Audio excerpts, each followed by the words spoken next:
Hello everyone, once again welcome back to the channel study with Radha. Guys, आज की इस video में हम डिस्कस करेंगे डीडीयू गोरखपुर यूनिवर्सिटी के बीए थर्ड सेमेस्टर के teaching paper pedagogy of commerce के कुछ मोस्ट इंपॉर्टेंट डिस्क्रिप्टिव क्वेश्चंस को। आज का फर्स्ट क्वेश्चन है हमारा, पार्टनरशिप फॉर्म से क्या तात्पर्य है। पार्टनरशिप फॉर्म के प्रकारों का वर्णन करें। तो हम इसके डेफिनेशन से स्टार्ट करेंगे। पार्टनरशिप फॉर्म भारतीय साझेदारी अधिनियम 1932 के प्रावधानों के अंतर्गत नियंत्रित होती है।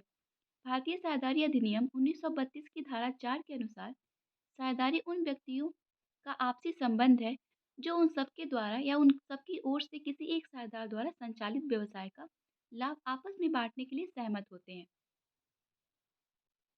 साझेदारी तीन अलग अलग प्रकार की होती है।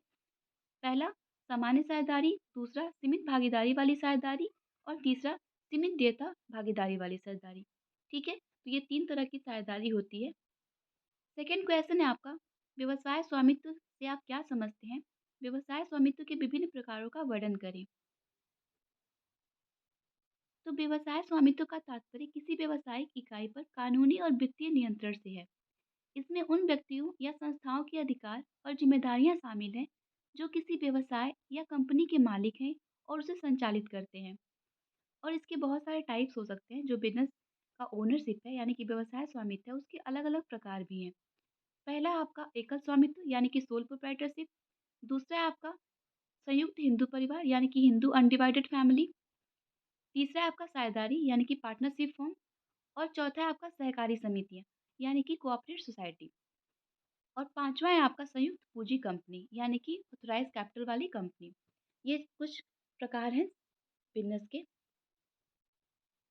नेक्स्ट क्वेश्चन है आपका, व्याख्यान सह चर्चा के तरीके और व्याख्यान विधि का तत्कालिक रूप है, इसका वर्णन करें। तो सबसे पहले हम समझते हैं कि व्याख्यान विधि होती क्या है। तो व्याख्यान देने वालों को विषय का पूरा ज्ञान होना चाहिए। व्याख्यान की विषय वस्तु विद्यार्थी के रुचि तथा मानसिक स्तर के अनुसार क्रमबद्ध रूप से संगठित होना चाहिए। व्याख्यान देते समय ये ध्यान में रखना चाहिए कि जो व्याख्यान की भाषा है वो सरल और सार्थक और रोचक हो। ठीक है, दृष्टांतों का प्रयोग करना चाहिए यानी कि जो भी व्याख्यान दे रहा है उसको समय समय पर एग्जाम्पल यानी कि उदाहरणों का प्रयोग करते रहना चाहिए। व्याख्यान देते समय महत्वपूर्ण बिंदु पर बल देना चाहिए यानी कि जो इम्पोर्टेंट पॉइंट होते हैं उस पर बल देना चाहिए। फोर्थ क्वेश्चन है आपका, ब्लूम और उनके सहपाठियों द्वारा दिए गए अनुदेशात्मक उद्देश्यों के वर्गीकरण का वर्णन करें। तो जिस किसी ने भी ब्लूम टेक्सोनॉमी पढ़ी होगी तो उन्होंने देखा होगा कि ब्लूम टेक्सोनॉमी में तीन इम्पॉर्टेंट पॉइंट्स हैं। ठीक है, तीन तरह के उन्होंने एक क्रम बना के दिया था। तो आइए देख लेते हैं। ब्लूम की शैक्षिक उद्देश्यों के वर्गीकरण विभिन्न डोमेन में कौशलों का एक पदानुक्रमित क्रम है जिसका प्राथमिक उपयोग शिक्षकों को पढ़ाने और छात्रों को प्रभावी ढंग से और कुशलता से सीखने में मदद करता है। ब्लूम के वर्गीकरण के अर्थ में उन्होंने तीन सीखने के क्षेत्रों को बताया था। पहला कॉग्निटिव यानी कि संज्ञानात्मक, दूसरा था आपका भावनात्मक और तीसरा था मनोदैहिक। यानी कि तीन तरह की ब्लूम टेक्सोनॉमी में तीन तरह के सीखने के क्षेत्रों को उन्होंने बताया है। कॉग्निटिव, रिफ्लेक्टिव और साइकोमोटर। ठीक है, कॉग्निटिव में 6 पॉइंट है और आपके भावनात्मक में भी 5 पॉइंट है और मनोदैहिक में भी 5 पॉइंट है। इन सबको आप डिटेल में पढ़ लीजिएगा। नेक्स्ट क्वेश्चन है आपका, सह पाठ्यक्रम गतिविधि क्या है, वाणिज्य शिक्षण में इसका क्या उपयोग है। तो सह पाठ्यक्रम गतिविधियां यानी कि सीसीए बच्चों में व्यक्तिगत सामंजस्यपूर्ण विकास को सुनिश्चित करती है। सीसीए औपचारिक शिक्षण अनुभव का एक विस्तार है और शैक्षणिक गतिविधियों के पूरक में महत्वपूर्ण भूमिका निभाती है। वे रुचि और भाषा कौशल, संचारी कौशल, हिस्टोरिकल कौशल और बच्चों में कलात्मक कौशल को बेहतर बनाने में मदद करती है। क्वेश्चन नंबर 6 है आपका, वाणिज्य शिक्षा में विभिन्न श्रव्य दृश्य सामग्री का वर्णन करें। तो श्रव्य दृश्य सामग्री से तात्पर्य ऐसी सामग्री से है जो पाठ को ध्वनि और चित्रों द्वारा के रूप में प्रभावी तरीके से प्रस्तुत कर बच्चों की आंख और कान दोनों ज्ञानेंद्रियों को सक्रिय करके सीखने में सार्थक बनती है। ठीक है, तथा विषय वस्तु सरलता से समझने में मदद करती है। उदाहरण के लिए लेजर प्रोजेक्टर, वीडियो, मल्टीमीडिया इत्यादि। श्रव्य दृश्य सामग्री के प्रकार का वर्णन, तो कुछ इस प्रकार के श्रव्य दृश्य सामग्री होती है। जैसे कि ऑडियो में क्या है आपका, रेडियो, टेप रिकॉर्डर, ग्रामोफोन, ये सारी चीज़ें आती हैं। और दृश्य साधन में आपका श्यामपट, सूचना पट, वास्तविक पदार्थ, चित्र, मानचित्र, chart paper, poster, graph, model और प्रोजेक्टर, ये सारी चीज़ें होती हैं जो ध्वनि रहित होती हैं। ये सारी चीज़ें उसमें इंक्लूड होती हैं। नेक्स्ट क्वेश्चन है आपका, मापन और मूल्यांकन क्या है? कॉमर्स के छात्रों का मूल्यांकन अब किस तरीके से किया जाता है? तो मापन तथा मूल्यांकन का प्रमुख उद्देश्य पाठ्यक्रम की उपादेयता की जांच करके उनकी उपयोगिता को बढ़ाने के लिए पाठ्यक्रम सुधार करना है। ठीक है? चयन, मापन व मूल्यांकन का एक प्रमुख उद्देश्य उपयोगी पाठ्यपुस्तकों व आवश्यकता व योग्यता अनुरूप विद्यार्थियों का चयन करने में सहायता करता है। छात्रों के अधिगम का मूल्यांकन करने में 2 उद्देश्य होते हैं। एक होता है आपका योगात्मक आंकलन यानी कि समेटिव असेसमेंट, जिसमें पीछे मुड़कर देखता है और जो पहले से सीखा गया होता है इसका निर्णय करता है। ठीक है? यानी कहने का मतलब ये है कि जो समेटिव असेसमेंट होता है इसमें हम पीछे मुड़ के देखते हैं और जो पहले से सीखी गई चीज़ें होती हैं उस पे निर्णय लेते हैं। ठीक है? दूसरा होता है आपका रचनात्मक आकलन। ये सीखने के लिए आकलन होता है, यानी कि काफ़ी अलग होता है समेटिव से, जो अधिक अनौपचारिक और नैदानिक स्वरूप का होता है। यानी इसमें क्या होता है कि इसमें हम ये देखते हैं कि कितना बच्चे ने सीखा है और कितना उससे और सीखना है। ठीक है? उसके बाद से क्वेश्चन नंबर 8 है आपका, व्याख्यान कौशल के सूक्ष्म पाठ योजना तैयार करें। तो पाठ योजना तैयार आप लोग सब लोग किए होंगे बीएड में, तो उसके हिसाब से आप इस क्वेश्चन का आंसर यहाँ पे दे लीजिएगा। ठीक है? नेक्स्ट क्वेश्चन देख लेते हैं। नेक्स्ट क्वेश्चन है आपका, एक अच्छी पाठ योजना की विशेषताएँ बताएँ। तो यहाँ पे एक आदर्श पाठ योजना की कुछ प्रमुख विशेषताएँ हैं। सबसे पहला है कक्षा का स्तर, दूसरा है पाठ की लंबाई। ठीक है? एक अच्छे पाठ में स्पष्ट रूप से बताया गया होता है कि इसमें समय क्या होना चाहिए। उद्देश्य, यानी कि अच्छे पाठ्यक्रम में क्या होता है कि उसमें उद्देश्य निहित होता है। उद्देश्य उस समग्र विचार के होते हैं जो शिक्षक पाठ में प्राप्त करने के लिए निर्धारित करता है। मान्यताएँ, इसमें प्रकल्पित छात्र ज्ञान या पूर्व ज्ञान भी आ जाता है, यानी कि ये देखा जाता है कि छात्र का पूर्व ज्ञान क्या है। नेक्स्ट क्वेश्चन है आपका, माइक्रो टीचिंग में प्रशिक्षण कौशल के घटक बताएं। तो प्रशिक्षण एक विशिष्ट क्रिया है अथवा अकाल्पनिक क्रिया है जिसमें विशेष कार्य संबंधी सूचना एवं कार्य पद्धति के बारे में जानकारी प्रदान की जाती है। विकास एक सतत चलने वाली प्रक्रिया है। प्रशिक्षण द्वारा व्यक्ति को वर्तमान आवश्यकताओं की पूर्ति के लिए तैयार किया जाता है। और प्रशिक्षण के 4 प्रकार होते हैं, ग्रहणशील, निर्देशात्मक, निर्देशित खोज और खोजपूर्ण। ठीक है? विभिन्न शिक्षण शोधकर्ता और पेशेवर अन्य वर्गीकरण प्रणालियों और नामों का उपयोग करते हैं। हम इन चारों को सुविधाजनक और उपयोगी पाते हैं, जिन्हें रूथ क्लार्क ने बिल्डिंग एक्सपर्टाइज में अपनी पुस्तक में से नियोजित किया था।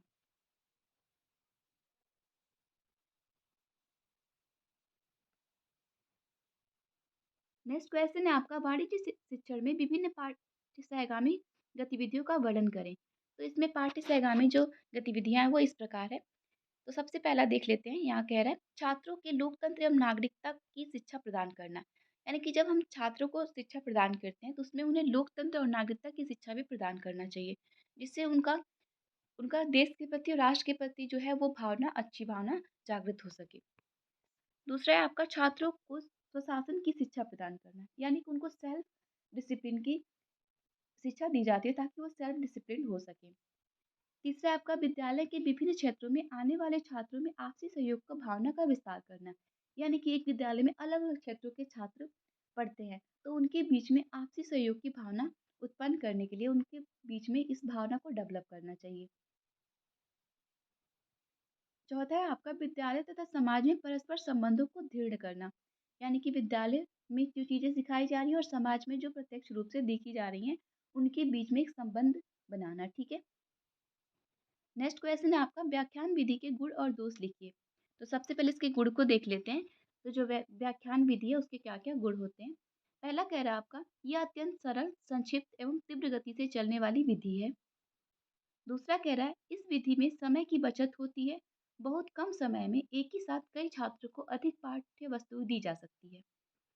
तीसरा है आपका, यह विधि छात्रों में तर्क शक्ति का विकास करती है। चौथा है आपका, इस विधि में अधिक धन तथा श्रम नहीं लगता है क्योंकि इस विधि में प्रयोगशाला की आवश्यकता नहीं पड़ती है। और पांचवा है आपका, इस विधि द्वारा संगठित ज्ञान निश्चित ज्ञान क्रम में विद्यार्थियों हेतु प्रस्तुत किया जाता है। लास्ट है आपका, इस विधि में जीव विज्ञान शिक्षण के प्रयोगात्मक पक्षों का भी अधिक प्रभावी ढंग से विवेचना किया जाता है।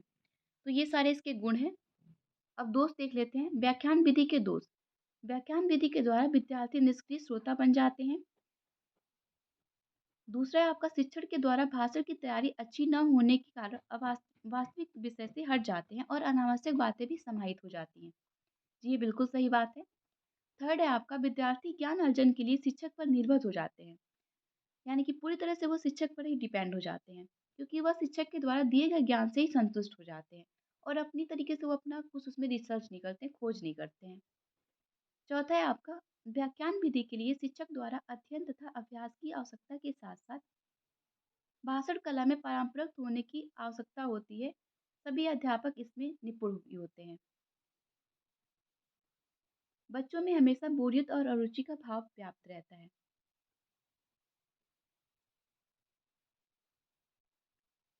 नेक्स्ट क्वेश्चन है आपका उद्दीपन परिवर्तन कौशल के 3 प्रमुख घटकों के बारे नाम बताइए। तो यहाँ पे एक-एक करके देख लेते हैं हम। मनोविज्ञान में इंद्रियों द्वारा पकड़े जाने योग्य किसी भी परिवर्तन को उद्दीपन कहते हैं। ठीक है? उद्दीपन विभिन्नता के कौशल के घटक हैं। तो शर्मा और चंद्रा के अनुसार उत्तेजना विभिन्नता के कुछ घटक हैं।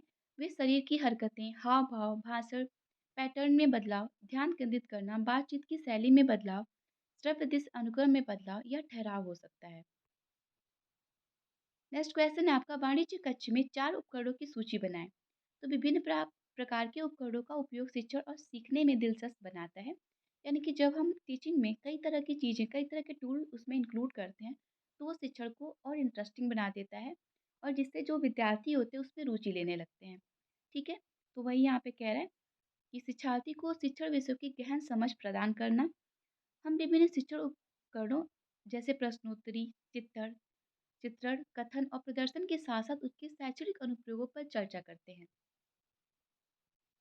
नेक्स्ट क्वेश्चन है आपका पाठ्यचर्या निर्माण के दार्शनिक बेसिस से आप क्या समझते हैं?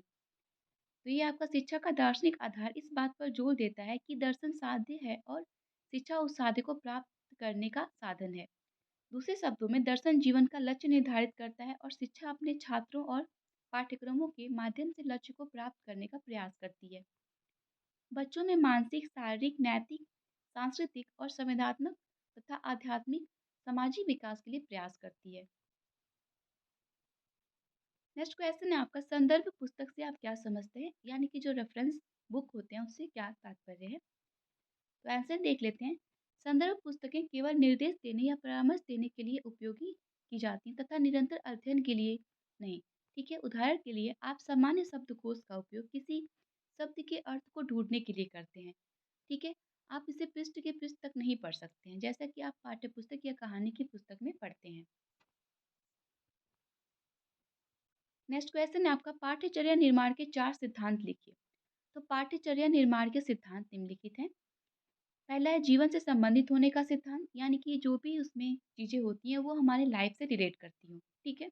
दूसरा है आपका शैक्षिक उद्देश्यों की अनुरूपता का सिद्धांत, यानी कि जो भी हमारे शिक्षा के उद्देश्य हैं उनकी अनुरूप होना चाहिए।